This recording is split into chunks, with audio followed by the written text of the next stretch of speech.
This is the X-Zone Broadcast Network, broadcasting worldwide on broadcast affiliates and satellite program providers, including CNN Broadcast Network, Sirius Satellite Network, Star Media, Good News Radio Network, Angel Broadcast Network, Wiki Broadcast Network, and WPBN TV. For more information on the X-Zone Broadcast Network, visit us at www.xzbn.net.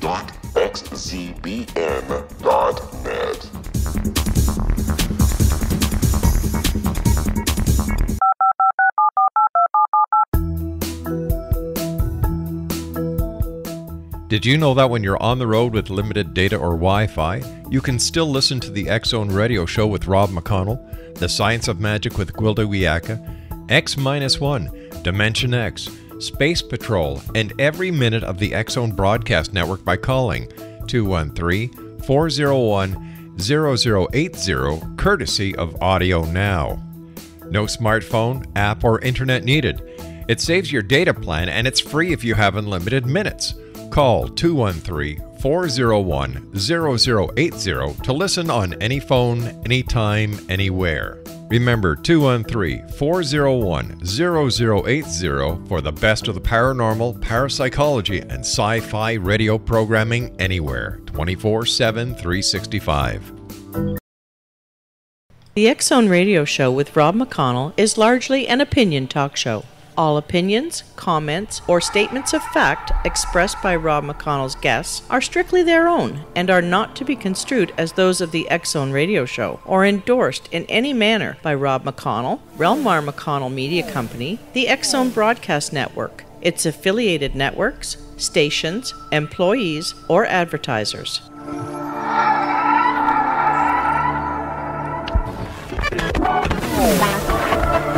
The X-Zone Radio.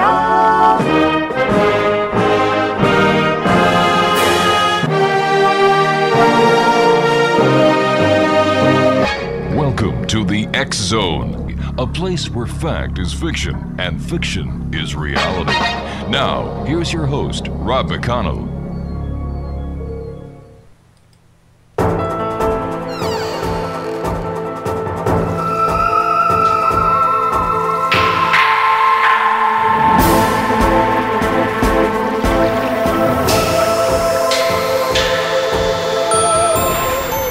And good evening, one and all, and welcome to the X-Zone. My name is Rob McConnell, and we're coming to you from our broadcast center in Hamilton, Ontario, Canada. If you would like to visit us online, www.xzoneradiotv.com, on all social media sites, X-Zone Radio TV. And you can always listen to us 7/24/365 at www.xzoneradiotv.com. My guest this hour is Preston Dennett, and Preston began investigating UFOs and the paranormal when he was discovering that his family, friends, and co-workers were having dramatic, unexplained encounters. And Preston, tell us more about what got you into the UFO scenarios. Yeah, I was really skeptical, actually. Did not believe in UFOs really at all. Heard about a sighting on the news in 1986, about a sighting over Alaska. And didn't believe it, but made the mistake of kind of asking my family, friends, and coworkers what they thought of this pilot. And yeah, got a real shock. Found out a lot of people I knew were having really amazing encounters. And that really shook me up. Was not good news. Now, Preston, have you yourself ever had your own experience? You know, I have. Not until I started investigating this stuff. But almost immediately after I started really getting to UFOs, going down to the meetings and subscribing to magazines and interviewing people. Right. I started going out to the fields that people said that they were seeing them, the places, hot spots, and yeah, I started to see stuff. I've had a number of sightings over the years of unexplained lights, and a few that were much more than that, I think. Preston, over the years, you've written books entitled UFOs over Arizona, Not From Here, Volume 1 and 2, UFOs over Nebraska, UFOs over Mexico, Ghosts of Greater Los Angeles, Bigfoot, Yeti, and Other Ape Men, UFOs over New York, Aliens and UFOs, the Concordo Island UFO Incident, human levitation, supernatural California, UFOs over California, and just to name a few. Why do you think there is still, here we are in the year 2016, so much enthusiasm, so much interest in the UFO phenomenon? Yeah, it's interesting, isn't it? It continues to be one of the most popular subjects on the internet, and always there's a TV show or two going on about this. It's a mystery. It's a really persistent and perplexing mystery that's sort of really elusive. It's hard to solve. We don't know where these guys are coming from. It's perplexing to say the least. Yeah, and there's a lot to it. I mean, as the number of witnesses grow, as the amount of evidence continues to grow, it becomes a more and more kind of volatile situation. If there's a cover-up, and I think there is, that's another whole area of UFO research that's really volatile and changing right now. You know, based on the experience that you have had talking to UFO witnesses, having experienced one yourself, is there a common thread between the type of people that have these experiences, or is it a wide spectrum? It's a wide spectrum. I actually did a statistical analysis of all the cases of the people I've interviewed, and I was surprised to find out it was actually evenly divided between men and women. Right. So there was nothing there. I couldn't find anything on education or religion or race. There was some aspect to where a person lived. There was a lot of things in suburbs and things like that. Is there any one part of the United States that is more prone to having UFO sightings than another? Yeah, there are definitely hotspots, 5 or 10 well-known hotspots, but it's my guess that every state or area, every region kind of has their area that is more active than another area. And UFOs are known to be attracted to certain things. Bodies of water, mines, graveyards, things like this. Listen, so Preston, you and I have to we've got to take our first commercial break. Please stand by. X-Zone Nation, my guest this hour is Preston Dennett. His website is www.prestondennett.weebly.com.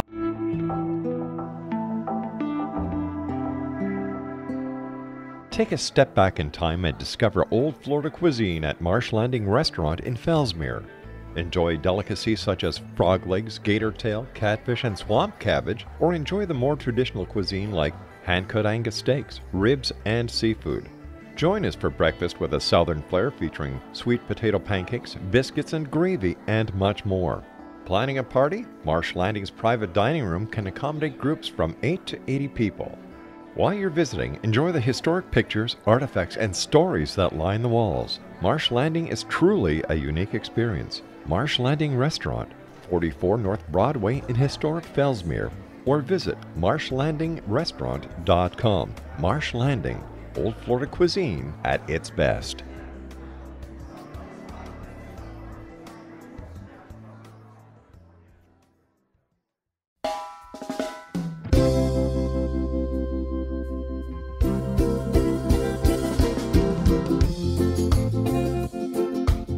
This is Johanna Carroll, host of Dialogue with Divinity on the X-Zone Broadcast Network. While walking along Kaanapali Beach in Maui this past year, I kept discovering all these shells and coral in the shape of hearts. My dialogue with Divinity was very simple.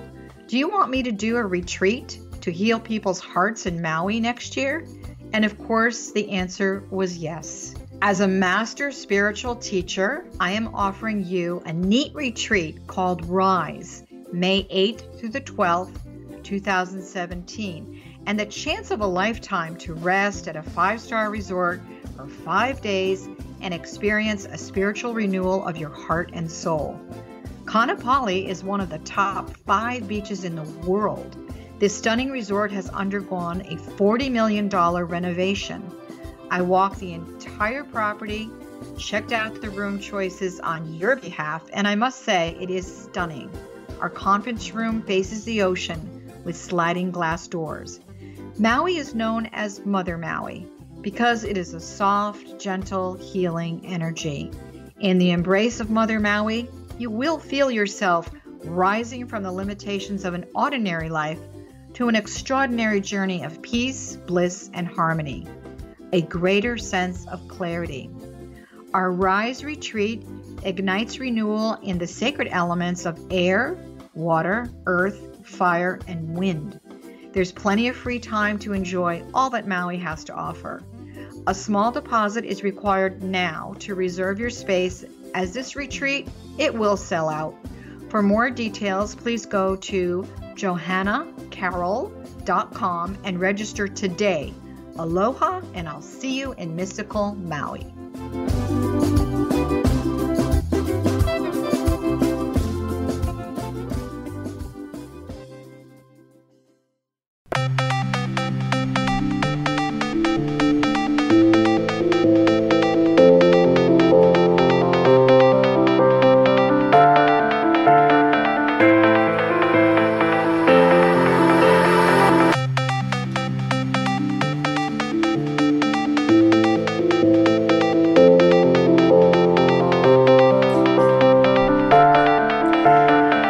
Welcome back, everyone. Preston Dennett is our guest this hour, and his website is www.prestondennett.weebly.com. Years ago, Preston, when you and I first started talking many years ago, alien abductions were talked about. Cattle mutilation were talked about. Alien abductions were talked about. Chupacabra were talked about. It seems that there are certain areas of the UFO phenomenon that have kind of cooled themselves down. For example, do you still get reports of cattle mutilation and alien abductions? Cattle mutilations, not so much. I've never really gotten a whole lot of those. I guess, here in Southern California, don't have a whole lot of cattle fields and stuff like that. And but as far as abductions, yeah, I still get them. They kind of trickle down to me. I don't get them immediately fresh, a lot, but maybe a year or two after they happened, people find their way to me. Right.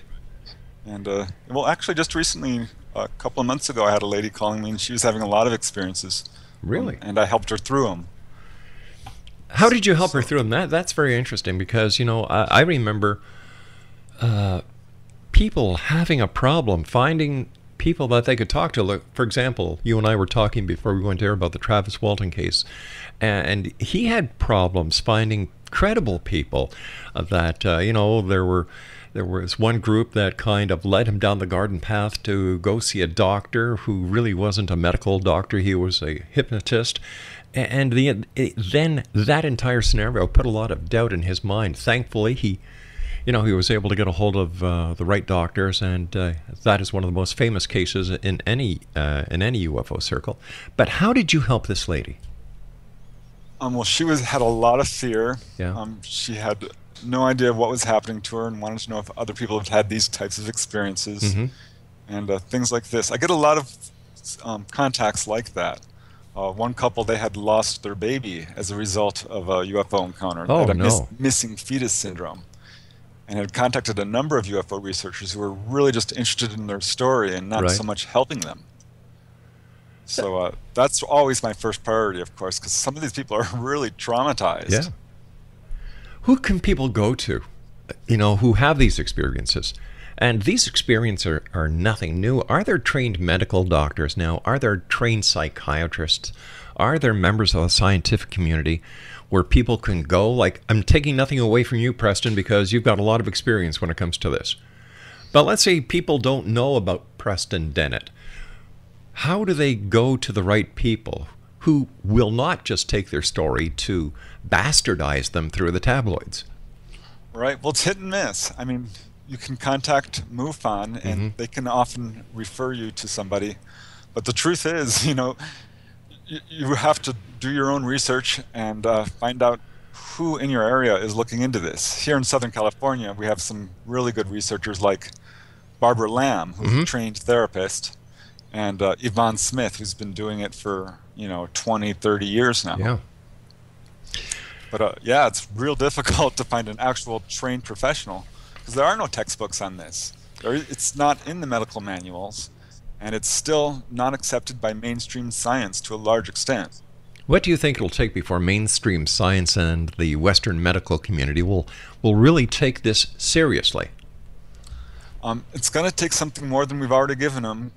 We have 3,000 landing trace cases. That wasn't enough. There's a a good 2-3 dozen implant removal cases, and that's practically the smoking gun. And people who have the courage to look into that type of evidence are usually coming away convinced, but it's still not enough. It's not quite available enough and I don't know. It's going to take more education, more exposure to this phenomena. More exposure, my goodness. If there's a conspiracy and cover-up in place, how can that exposure get out so that the people who need the awareness and the knowledge to treat these people who are being traumatized will get the recognition? Well, we have a problem with the media.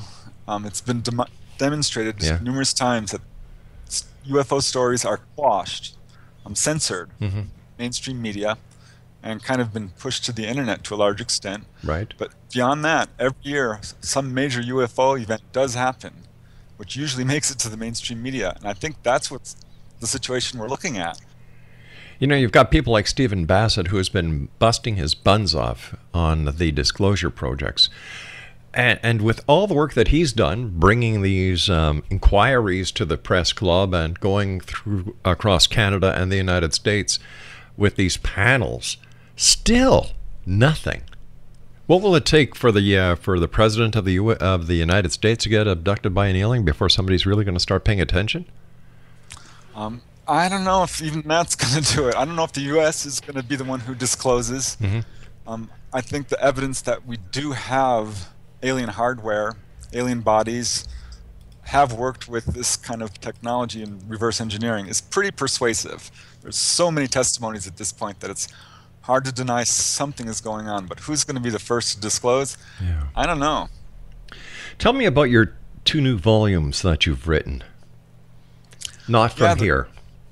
Yeah, not from here. Selected UFO articles. Over the 30 years I've been doing UFO research, I've written a number of books, but I've also written more than 100 articles for various UFO magazines, most of which are now defunct.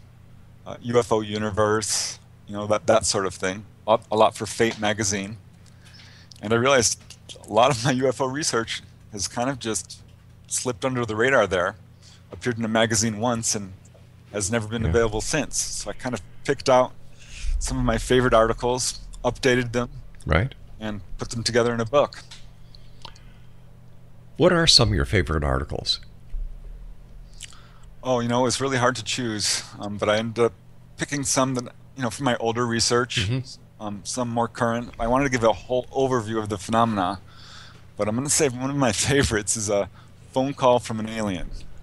Wait a sec, hold on here. A phone call from an alien. Are we talking about somebody from Mexico who went into the States illegally, or are we talking about E.T. out there?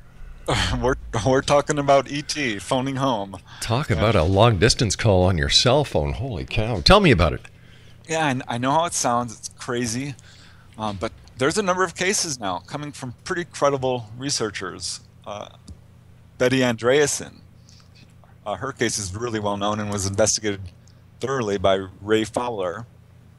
And great case.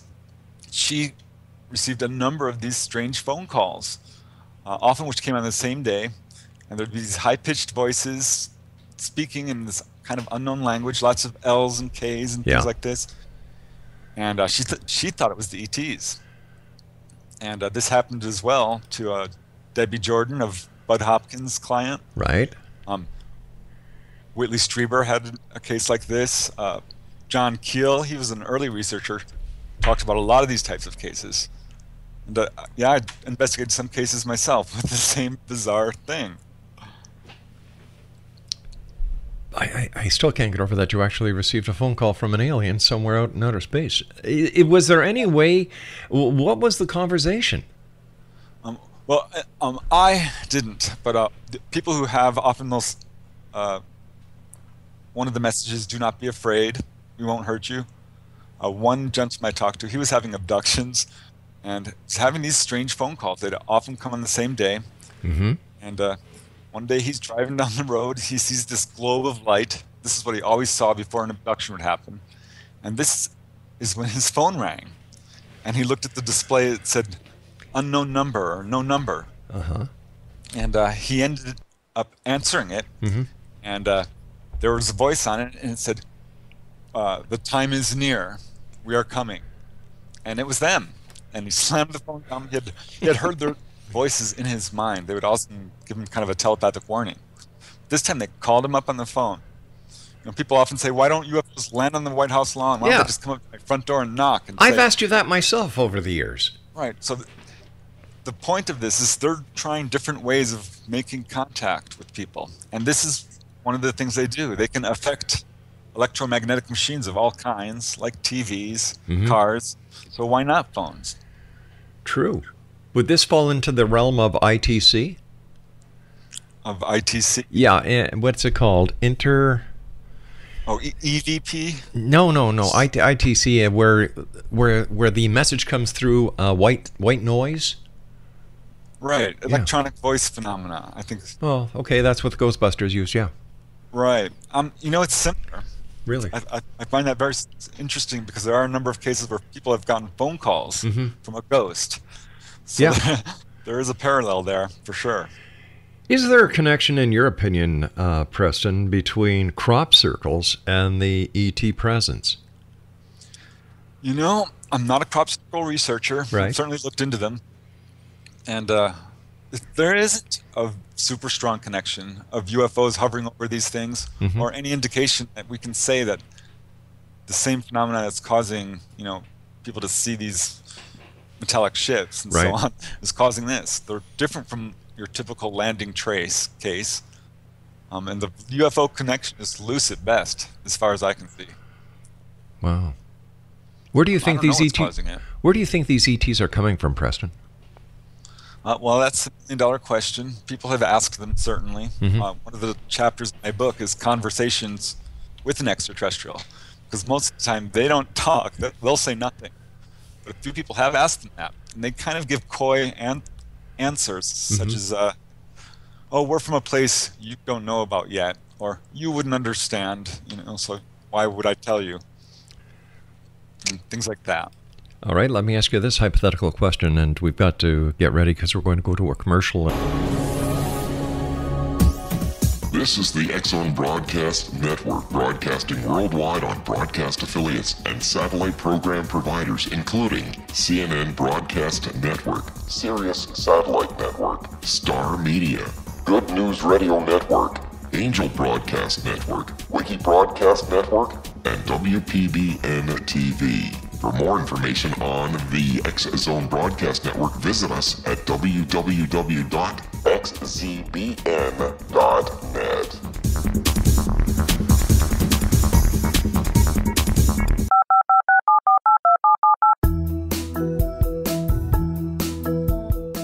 Did you know that when you're on the road with limited data or Wi-Fi, you can still listen to the X-Zone Radio Show with Rob McConnell, The Science of Magic with Gwilda Wiyaka, X-1, Dimension X, Space Patrol, and every minute of the X-Zone Broadcast Network by calling 213-401-0080, courtesy of Audio Now. No smartphone, app, or internet needed. It saves your data plan, and it's free if you have unlimited minutes.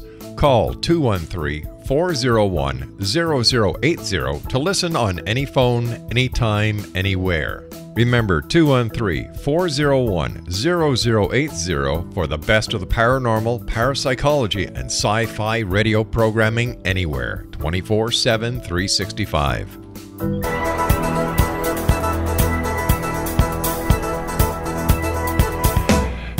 Welcome back, everyone. Whether you're a skeptic or a believer, you are listening to the X-Zone Radio Show with yours truly, Rob McConnell, from our broadcast center in Hamilton, Ontario, Canada, on the Mutual Broadcast Network and our own network, the X-Zone Broadcast Network and Talkstar Radio Network. If you'd like to send me an email, I love getting your emails. X-Zone at xzoneradiotv.com. On all social media sites, we are X-Zone Radio TV.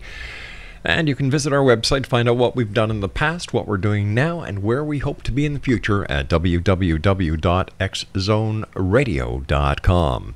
Preston Dennett is my special guest, and Preston is a good friend of the X Zone Radio Show. Preston has been on with us, oh my gosh, how many years now, Preston? We figure about 20 years we've been talking to you. It's got to be at least that, yeah.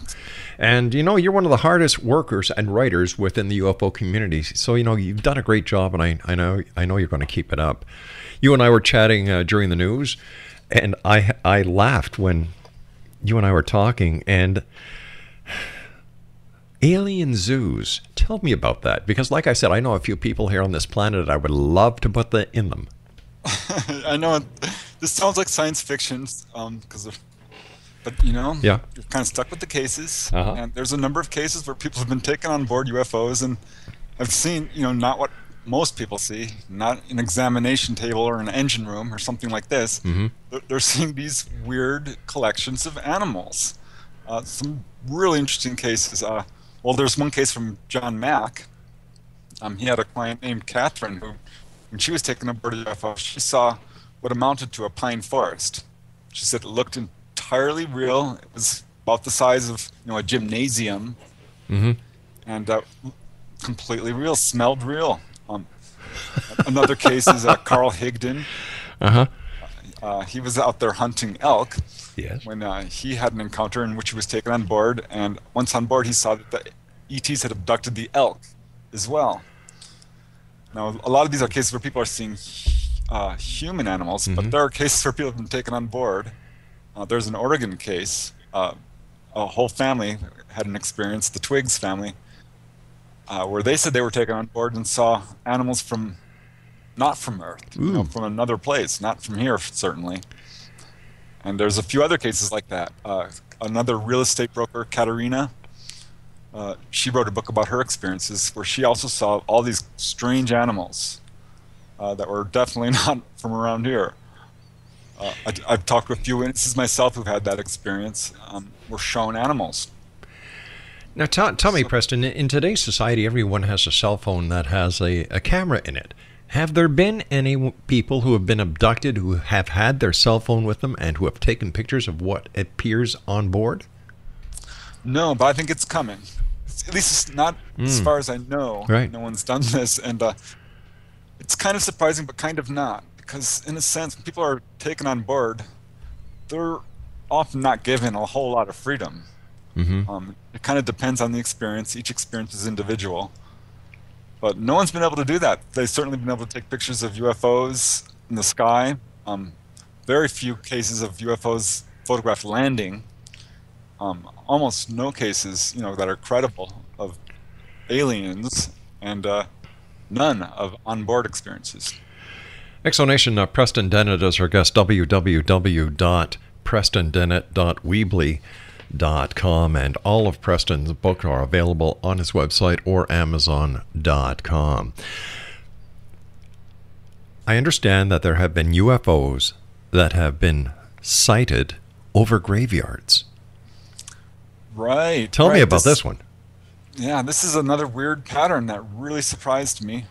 I first heard about this from a West Virginia case where these UFOs were appearing over a cemetery with such regularity that the local people were actually able to predict it and were going out there on UFO stakeouts. And they noticed that these UFOs were targeting freshly dug graves. Now, when I heard about this case, I started examining other cases. Raymond Fowler had uncovered cases like this. J. Allen Hynek. Right. And there was a whole slew of cases where these UFOs are hovering directly over graveyards. Now, do they actually disturb the grave, or is it just that they're hovering over? No, yeah, they're actually disturbing them. There's several cases where people have gone there and they've seen weird marks on the ground. And no one's actually, exhumed a grave that's been supposedly tampered with, as far as I know. But yeah, a number of cases with landing trace type evidence. There's one really interesting case where a young couple was driving by just to enjoy the newly fallen snow. And they're going up to this graveyard. This was from J. Allen Hynek's case, I believe.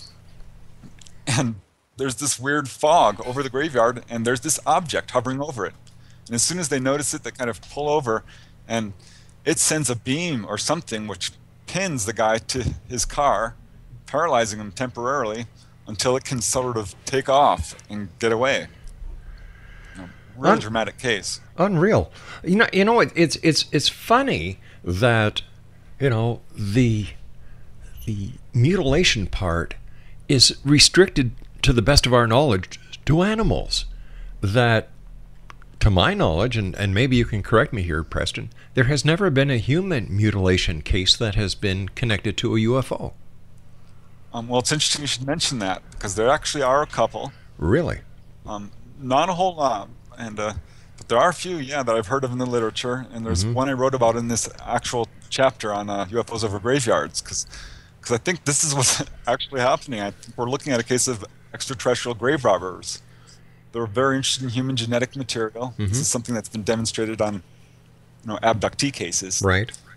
And I think this would be a good opportunity for them to collect genetic material, without disturbing living people. And there's a few cases of, there was a case of a morgue, supposedly in upstate New York, which had human cadavers that had been mutilated in a mysterious manner. All right, now you and I were also talking about the alien clown connection. Now, a lot of people, for some reason, fear clowns. Is there a connection? Yeah, there absolutely is. I first noticed it after about 2 or 3, maybe 4 interviews with these people who describing childhood encounters in which ETs came dressed up in a wig or with a painted mask face. And at first I thought, this is a screen memory. People remember owls and things like this. But that was not what was happening here. They actually seemed to be physically dressed up this way. I remember one case of a lady I talked to. She says it was very bizarre. The figure she saw was a full-on harlequin with velvet, purple velvet, little bells, the whole deal. Right. And she remembers seeing that, and she's being laid out and examined and this sort of thing. So they're coming dressed up as clowns. Bud Hopkins uncovered a bunch of these cases and talked about it as well. I think most of the major researchers have uncovered cases like this. And they're not only dressing up as clowns. They're not. Other things as well. They're coming dressed up as in suits, in pinstripe suits, wearing cowboy hats and fake mustaches, things like this. It's totally bizarre. I think they're doing it to sort of reduce the fear factor, but it's having the opposite effect. Certainly with clowns it is. I guess so. I truly guess so. Now, when we're talking about how they dress up, and it seems that they're trying to disguise themselves so that they can mix in with members of society. Are they being successful? And are they actually walking among us? I think they are, and to a much larger extent than I think even the UFO community realizes. I sort of kept pushing these cases aside, but as I was writing my whole series of UFOs over California, right, New York, and other states, I kept uncovering cases like that where people were seeing UFOs, aliens actually in public places, like gas stations, schools, stores, places you would not expect, subways. It's just bizarre.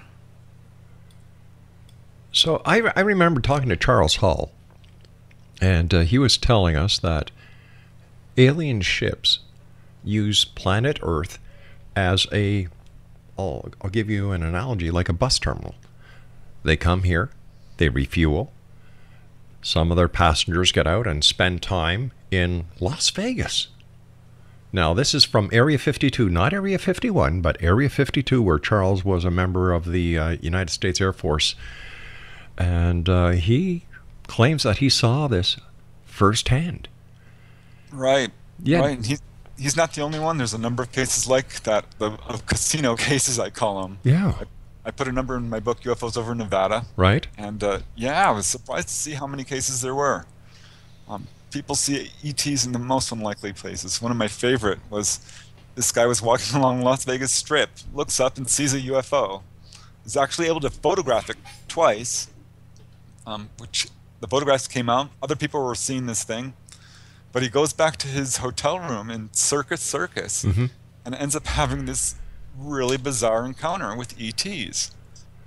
They were in his bathroom, and he knows someone's in there but can't open the door.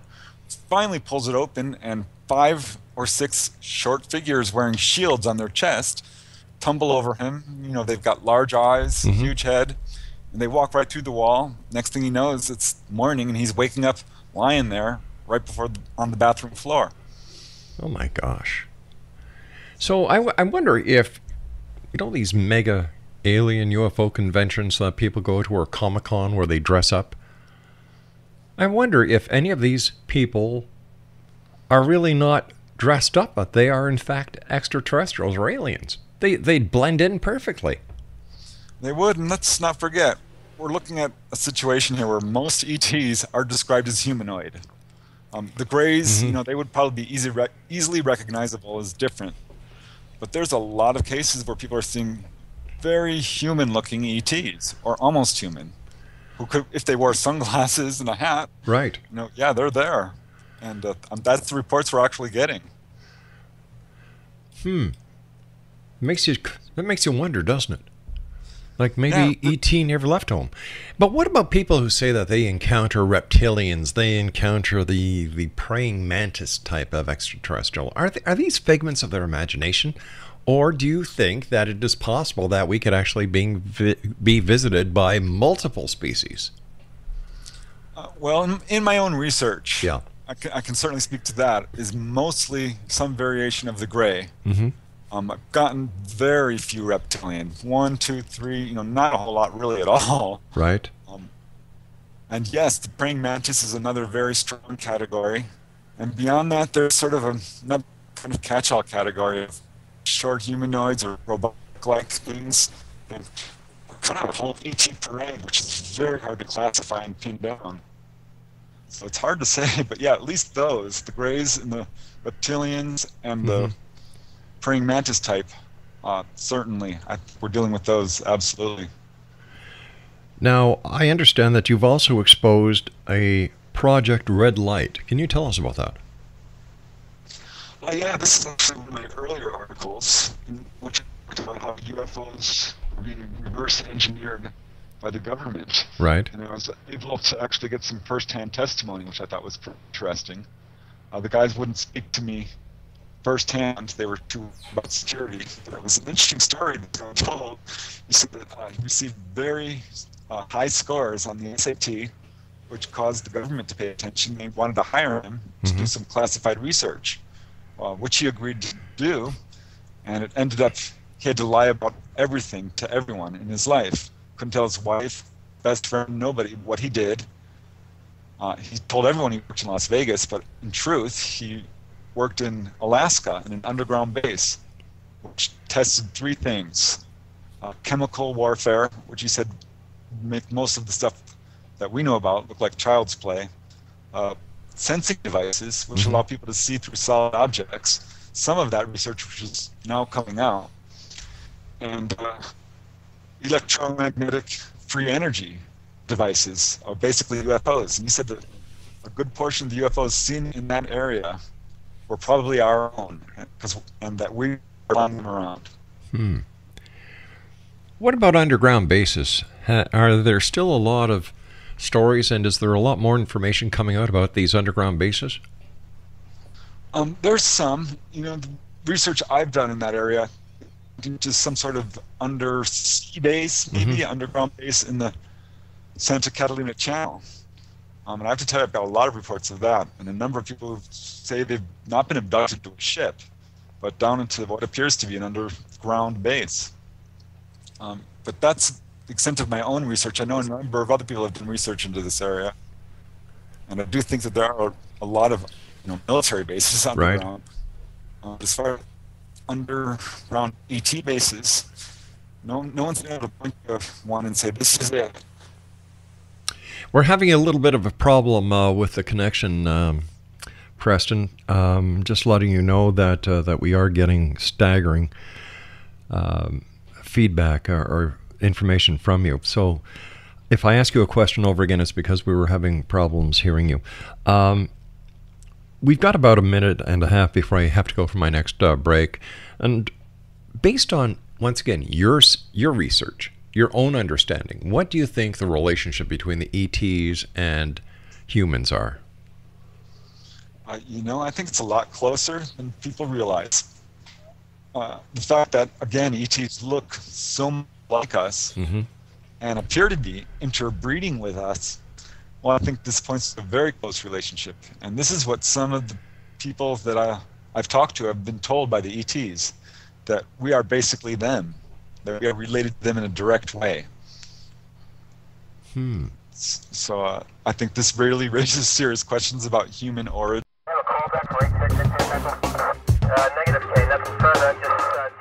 In over 36 years in law enforcement, I've learned a few things. The most important is the proper gathering and preservation of evidence is vital to putting the bad guy behind bars. It's no different in the world of paranormal investigation. Whether it's the search for the afterlife, cryptozoology, extraterrestrials, and UFOs, how we gather that evidence of their existence, preserve that same evidence, and present it to a court of our peers will make the ultimate difference in proving the existence of worlds and entities that are beyond our imagination. Come with me on a journey that seeks to prove with undisputable evidence what man has struggled to believe for centuries. Join me, Larry Lawson, host of the Paranormal Stakeout, coming to the X Zone Broadcast Network. Check out the broadcast schedule for Paranormal Stakeout with yours truly, Larry Lawson, at www.xzbn.net. For more information about me, my travels, and my team, check out our website at www.paranormalfbi.com or join us on Facebook at Florida Bureau of Paranormal.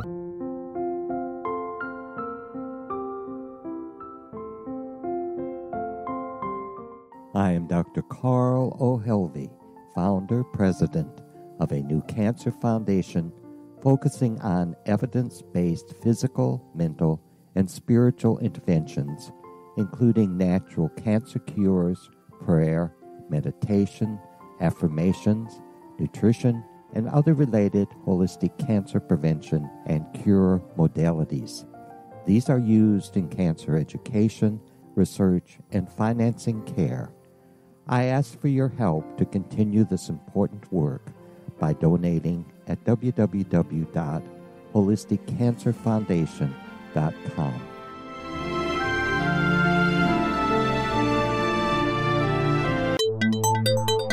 You're listening to the X Zone Broadcast Network, www.xzbn.net.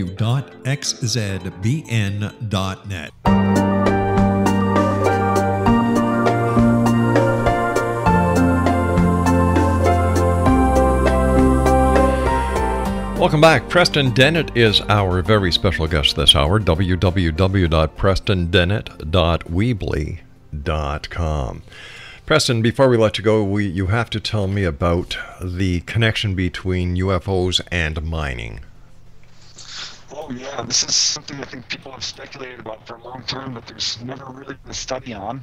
And so what I did is I collected all the UFO mine cases and found, a good dozen or 2 dozen of them, and some were really impressive. One of my favorite was these UFOs that were hovering over this copper mine in Arizona. Now, Arizona is very known for copper production, and these UFOs were very interested in this copper mine, and actually went so far as hovering over the smokestacks there.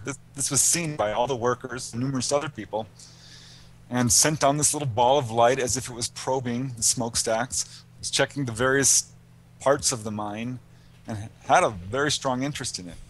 And there's other cases where they've actually interacted. There's a case investigated by Jacques Vallée up in Northern California, and that was very interesting because this was a gold mine, and this UFO was very interested in it, even to the point where the people who were mining this mine actually saw the alien figures itself. It's a very interesting case. It reminds me of the story of Planet X, where Planet X comes here to get gold to be used on their planet. Is there a connection here with that hypothesis? And what is happening with Planet X? Yeah, it's bizarre. I don't know much about Planet X, but I think definitely there's an agenda where they're taking our metals. There's a bunch of cases in upstate New York where there are rare metals, and UFOs are being seen there in large numbers. And a lot of cases like this. There was a uranium mine in Texas, which had a really interesting encounter where the UFO hovered over it and appeared to actually soak up the energy from the uranium, because when they actually pulled it out, it was no longer any good. Unreal. Preston, we've got about a minute and a half left. As I said, thanks very much for coming on the show. Continued success with all the work that you do. In your opinion, based on the research that you've done and the people you've talked to over the years, if someone sees a UFO, what should they do? First thing, if you see a UFO, get another witness. I think that's even more important than a photograph. Photographs are definitely useful, but taken alone, they're not much help. They're not really proof or even great evidence. Multiple witness sighting with credible witnesses can really rise to the forefront of the whole UFO field. Try to communicate with it, if possible, as long as you're emotionally, okay with it. Yeah. Definitely, take pictures or photographs. The main thing is getting other witnesses and seeing if we can sort of move up this UFO contact from just sightings in the sky to actual interaction. Preston, I want to thank you once again for joining us. Take care of yourself, my friend. And Exonation, if you'd like to get any of Preston's books, visit his website at prestondennett.weebly.com. That's at www.prestondennett.weebly.com. I'll be back on the other side of this